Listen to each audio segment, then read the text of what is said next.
Eu não sei por onde começar, mas eu pedi esse episódio para vocês assim porque pouca gente se dá conta do quanto a escravidão no Brasil reflete até os dias de hoje. Aí vem mimimi, vem o racismo estrutural, vem vários termos que parecem muito complicados, né? E eu queria que a gente esmiuçasse isso e tentasse furar a bolha e que as pessoas entendessem o contexto que a gente vive hoje e o quanto isso vem desde essa época da escravidão. Não, entendeu? com certeza. Eu acho que a gente pode começar falando sobre o quanto próximo é o fim da escravidão no Brasil. Né?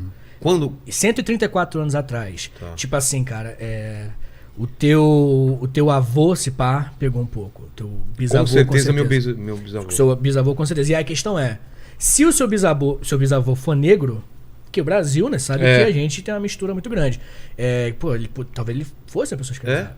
E aí como é que você, tipo assim, só pra iniciar a conversa, né? Como é que você espera que uma característica de uma pessoa muito clara, assim, uma característica que é notória, você olha pra uma pessoa, a pessoa tem pele negra, uma característica muito forte.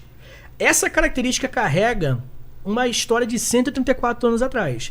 Há 134 anos, pessoas com essa característica eram escravizadas, eram um objeto. Eram propriedade de outro ser humano. Exatamente. E hoje o Brasil, ele tem a maior parte da população pobre sendo população negra. Exato. A violência policial é muito maior com pessoas negras do que com pessoas brancas. Quando você olha a desigualdade racial de hoje, não tem discussão.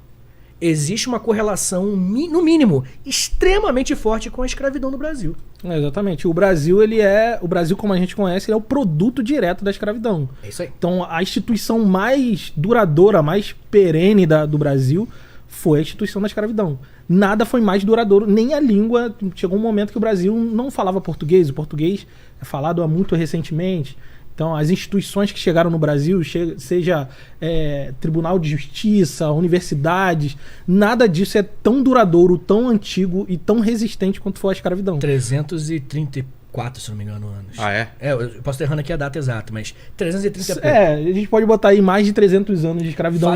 Então, se a gente pensar que a gente tem cento e poucos de liberdade, e dentro desses cento e pouco de liberdade tem um período que a gente chama de pós-abolição na história, que é um período imediatamente depois da abolição, que ele tem resquícios muito fortes ainda dos valores escravistas, né? Então a gente tá falando aqui da Carolina Maria de Jesus, a infância dela é praticamente toda no pós-abolição ali, década de 30, década de 20, é um período muito crítico na história do Brasil, porque ainda há esses resquícios, né?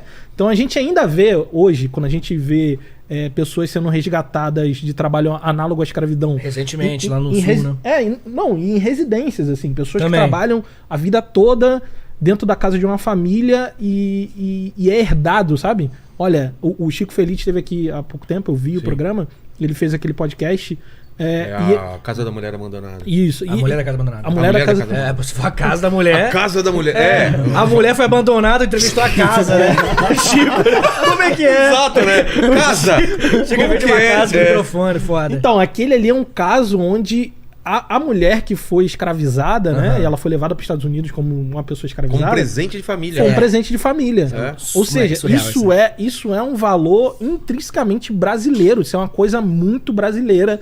E assim, a gente que vem de família negra, a gente ouve o tempo todo que minha mãe, ou minha tia, ou minha avó foi criada pela família tal, é filha de criação. Isso é um eufemismo para poder dizer que aquela pessoa foi escravizada por uma família. Isso é recente. Pô. A gente tem uma das maiores intelectuais brasileiras, que é a Lélia Gonzalez, já falecida, que ela, por muito pouco, ela não foi uma vítima desse... Por quê? Porque ela era irmã de um jogador de futebol, a família dela foi toda pro Rio de Janeiro, e houve esse convite. Você não quer vir? Ela é novinha, era adolescente, você não quer vir trabalhar pra nossa família? A gente pode pagar o estudo dela, a alimentação.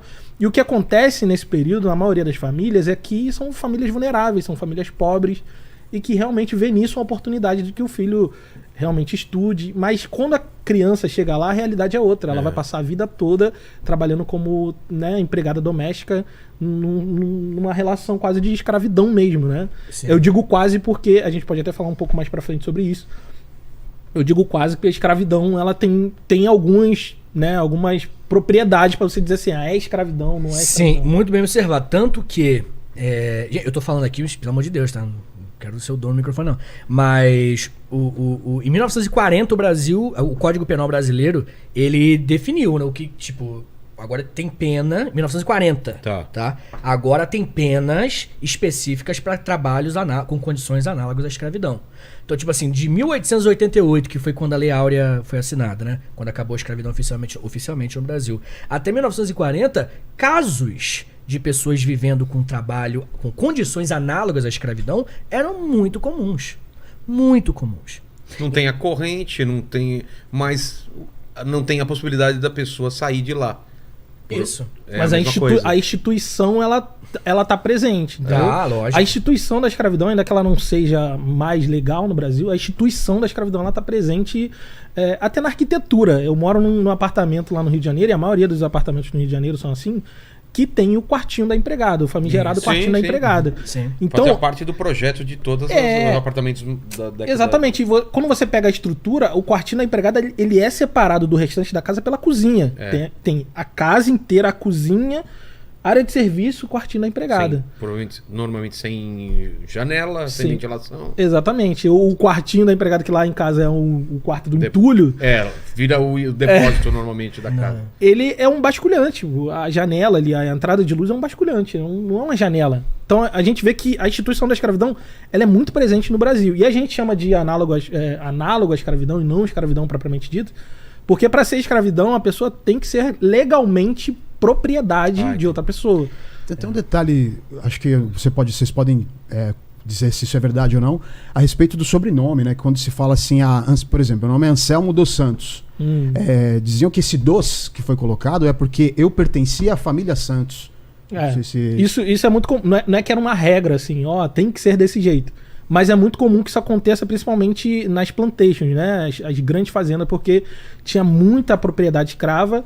E aí ia sempre no nome de uma família, que ela é a fazenda dos Santos, né? Da família Santos.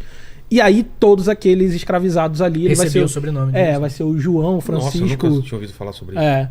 Tem um cineasta brasileiro que se chama Jefferson D.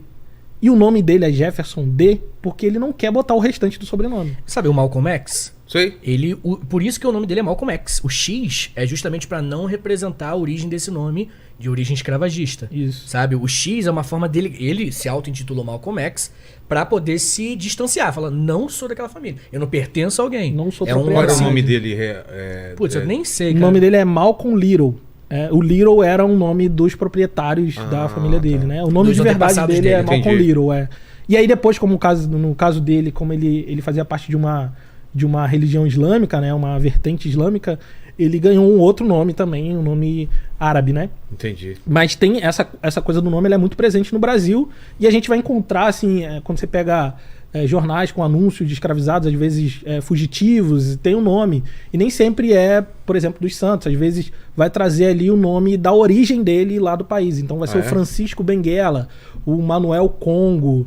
Então vai trazer essa característica da região que ele veio. Então é muito comum a gente encontrar também esse tipo de nome, que depois, quando, né, com a abolição da escravidão, as pessoas vão querer se distanciar desses nomes justamente porque vai remeter a esse passado escravocrata. Mas é curioso como que hoje nós temos um problemaço, que é a questão da ancestralidade das pessoas negras aqui no Brasil. Exatamente. Porque assim, a minha família é uma família meio ferrada, então eu também não tô ligado muito no meu bisavô quem foi, não faço a menor ideia. Mas pessoas brancas têm muito, normalmente, isso é estatística muito clara, tem muito mais facilidade de reconhecer de onde que veio seu bisavô, tataravô. Sabe, se você for pesquisando... É mais documentado. É muito mais documentado. Pessoas negras, elas não avançam muito além do bisavô, além do avô, porque os nomes são todos nomes que foram dados aqui no Brasil por várias questões, né? Como é essa que o Thiago acabou de comentar. Então, até por uma questão de empoderamento, de autoestima, de saber de onde você veio, de olhar no mapa e falar, cara, meus antepassados vieram daqui. Algo que muita gente faz quando muita gente branca vai pra Roma, vai lá e fala meus antepassados, e aí se inspira, sabe essas conexões espirituais? Isso também foi impedido de rolar com as pessoas negras do Brasil. E a gente tá falando de uma população que vai vir, enfim, das mais diversas culturas, etnias e tudo mais, cara. mas que ao mesmo tempo, é comum a quase todas elas o valor da ancestralidade, isso que a gente fala de ancestralidade, é um valor quase que intrínseco, de identidade mesmo. Tipo, você está ligado aos seus ancestrais e você saber quem são os seus ancestrais, aonde eles estão enterrados e tal, o culto à ancestralidade era muito importante para as pessoas negras vindas da África. Então, quando você traz ela para cá, tira o nome dela, tira o sobrenome e apaga essa origem, você está cometendo é mais do que uma violência física, né? O que a gente chama de violência simbólica da colonialidade, né? Então ela está tirando de você a sua história. Quando você tira a história da pessoa, o que sobra, né? Então a gente precisa, de novo, reconstruir, resgatar, né? Resgatar.